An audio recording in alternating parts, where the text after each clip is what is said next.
Good afternoon, everybody. This is Jeff J. Brown, China Rising Radio Sinoland on the beaches of Normandy. Again, thank you to the few of you who showed your appreciation with my last podcast article and uh, showed me some love, some appreciation for all my hard work. Every time I do one of these articles, podcasts, audio and video, it's at least 10 to 12 hours, and then I produce them, and then I promote them with, emails and everything else. So whatever you can do, however you can help. A couple of people sent $1 each. I was like, wow, thank you. Just the recognition that you all appreciate what I'm doing means everything in the world to me. So $1, $5, $2, $3, $10, whatever. I also have Patreon if you want to become a more regular supporter of my truth-telling and the story of the Chinese people. I've got fundraiser, and there's also PayPal. So please do that.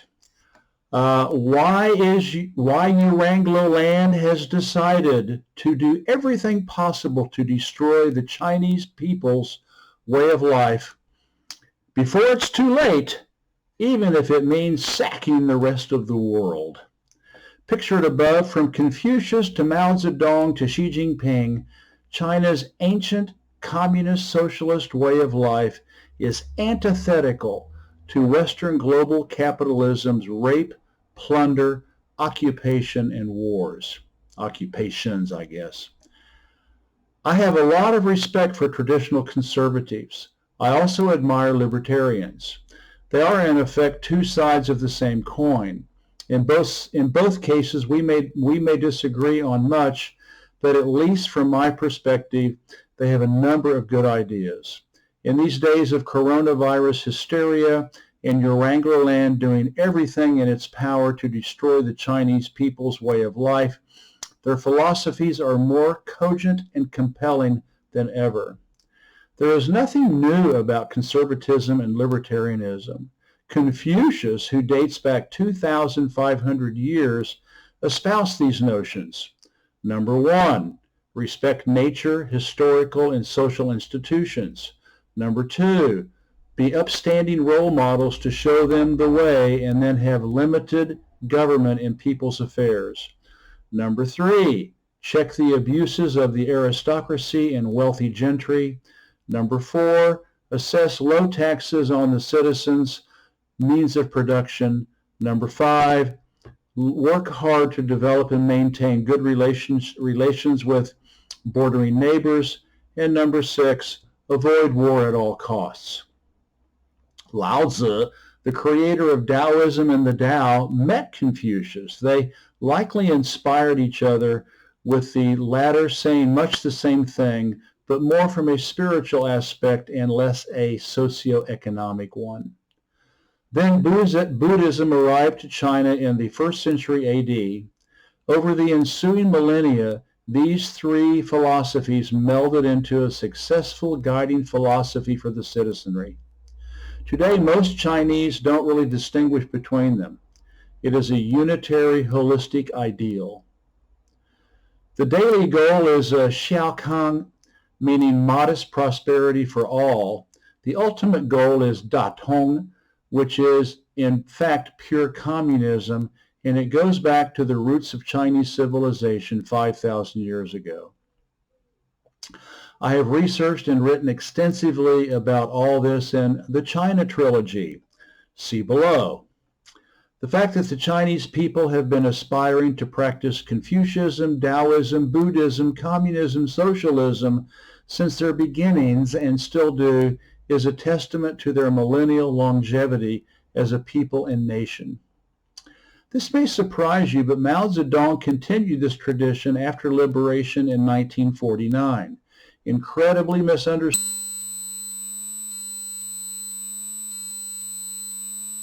The BLPM, the Great Leap Forward and Cultural Revolution were world history's biggest projects, respecting numbers 2 through 6 above, devolving, quote, Greek, end of quote, direct democracy down to street and village level. Socialism is all about bottom-up people's democracy, be it in China, DPRK, or North Korea, Iran, Cuba, or Venezuela. Mao's administrations were always trying to devolve decision-making down to the people, but in a country with millions of neighborhoods and hamlets, it can get rowdy and rambunctious. Thus, Baba Beijing found itself having to rely on the leadership of the Communist Party of China, the CPC, to maintain national peace, production, and prosperity. This is nothing new. Chinese administrations throughout history would ebb and flow between Confucian libertarianism and central government control to keep the ship of state upright and cohesive, with the goal of Xiaokang and Datong being the guiding beacons.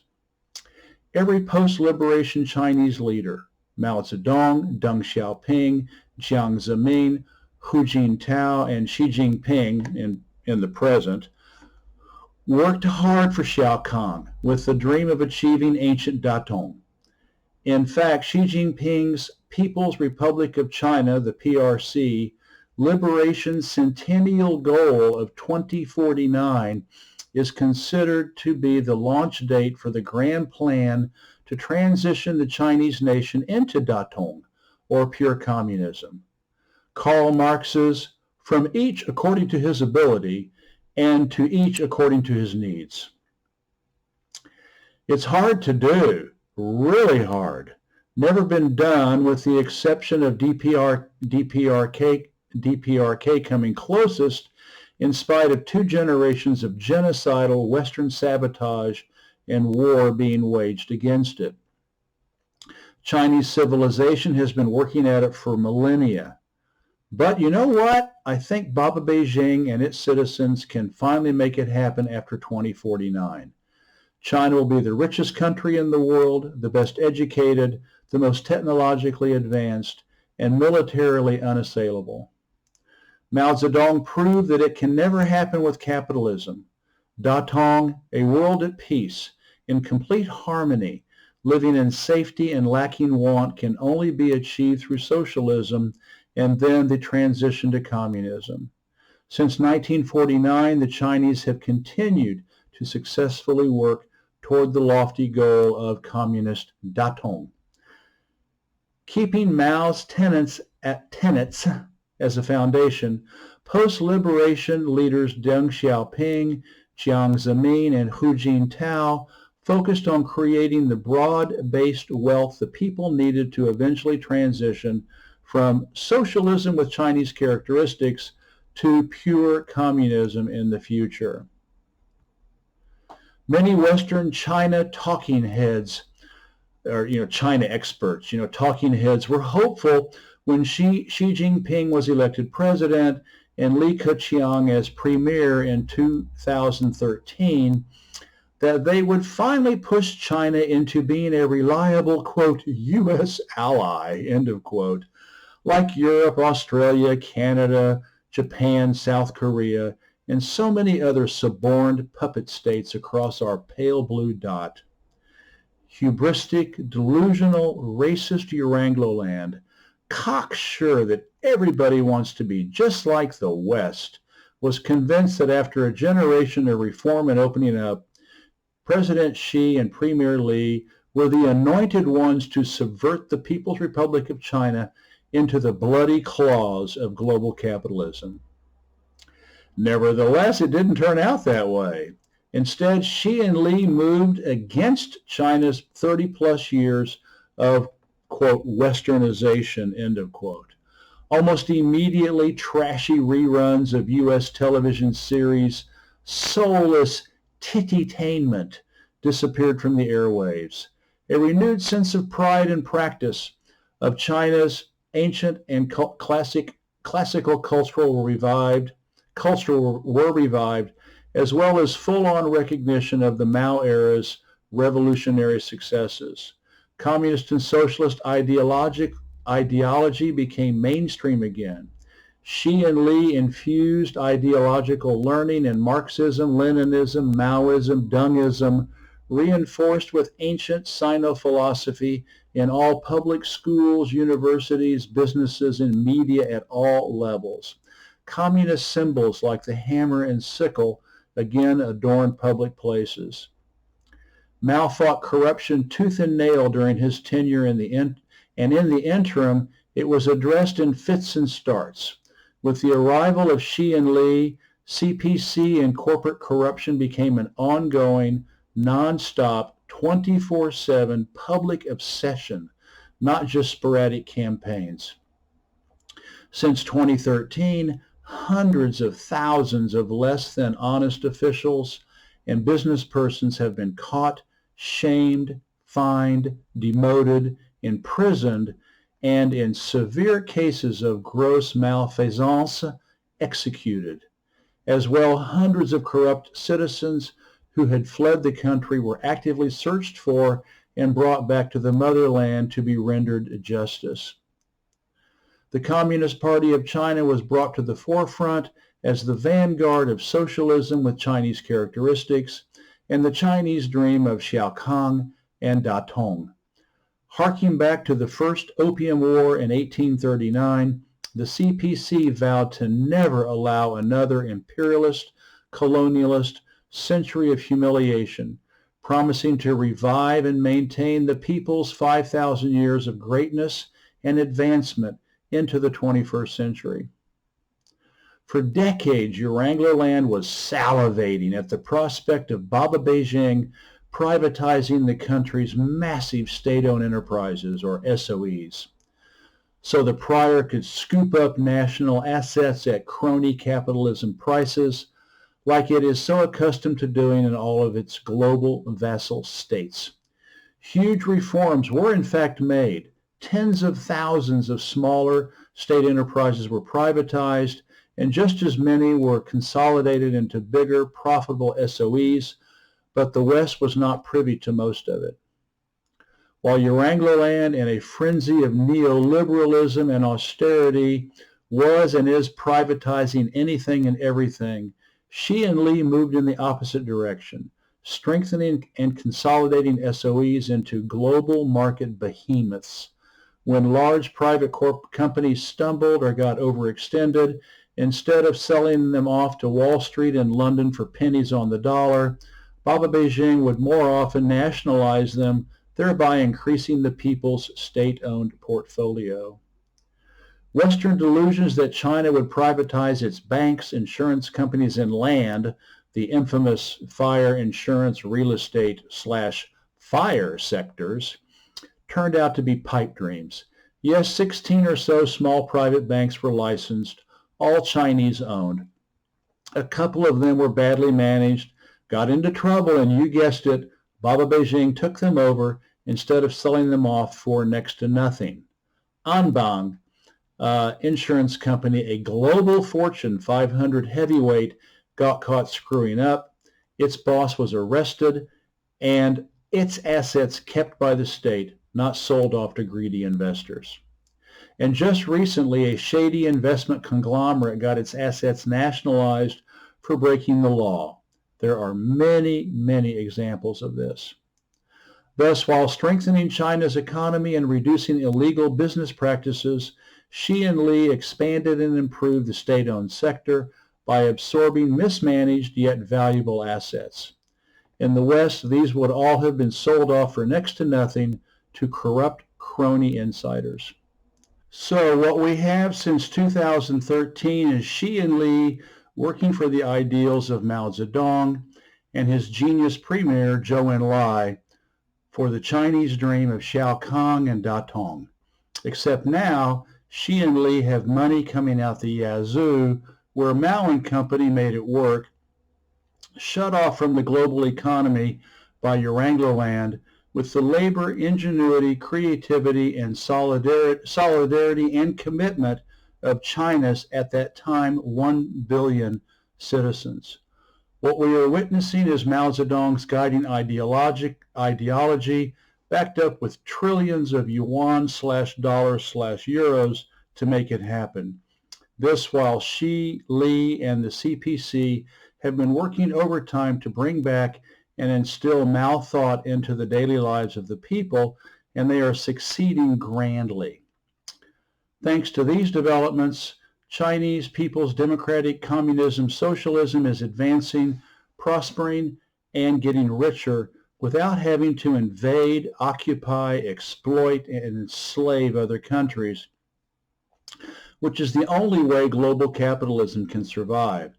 In fact, going back to Alexander the Great's blitzkrieg across Africa and Asia, Rome's slave-powered expansionist empire, the genocidal anti-Muslim, anti-Slavic crusades, and starting in the 15th century with international slavery, the colonial rape and plunder of much of the world's peoples, their lands and natural resources, along with its sugar, tobacco, and opium drug cartels.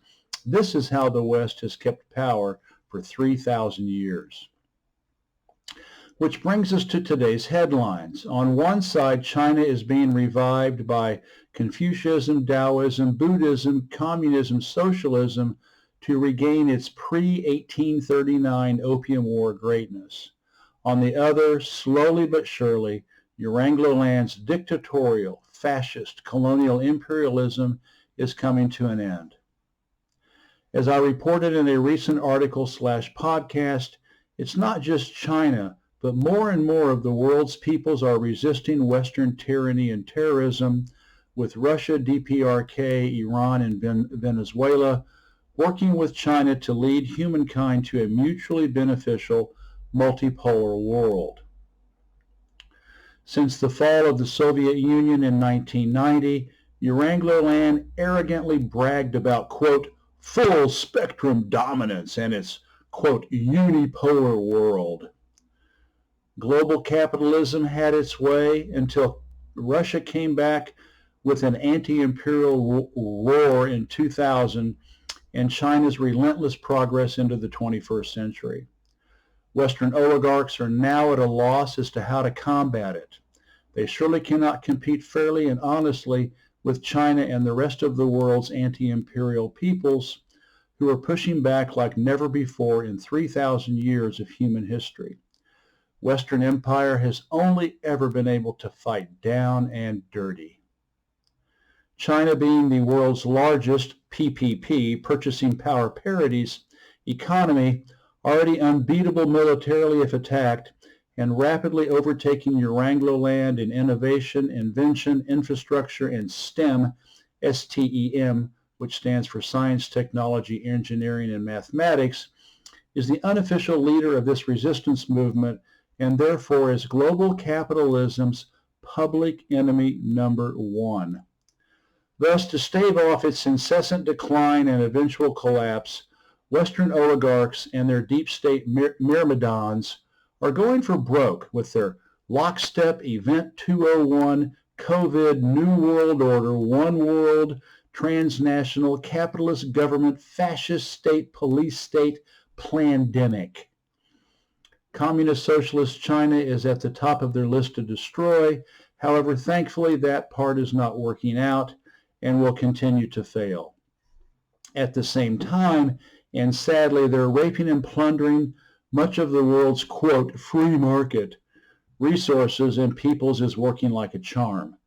As Larry Romanoff so shockingly and depressingly explains, their final solution is to turn you, me, and the rest of the capitalist world into a planet full of Greeks and Iraqs. Carefully read the sections covering what has been done to these two once proud peoples. At the end of the day, the unstoppable millennial success of China with its visionary win-win Belt and Road Initiative, the BRI, real consensual people's democracy, having eliminated extreme poverty, and already achieving Xiaokang with concrete objectives to transition to pure communist Datong by 2049.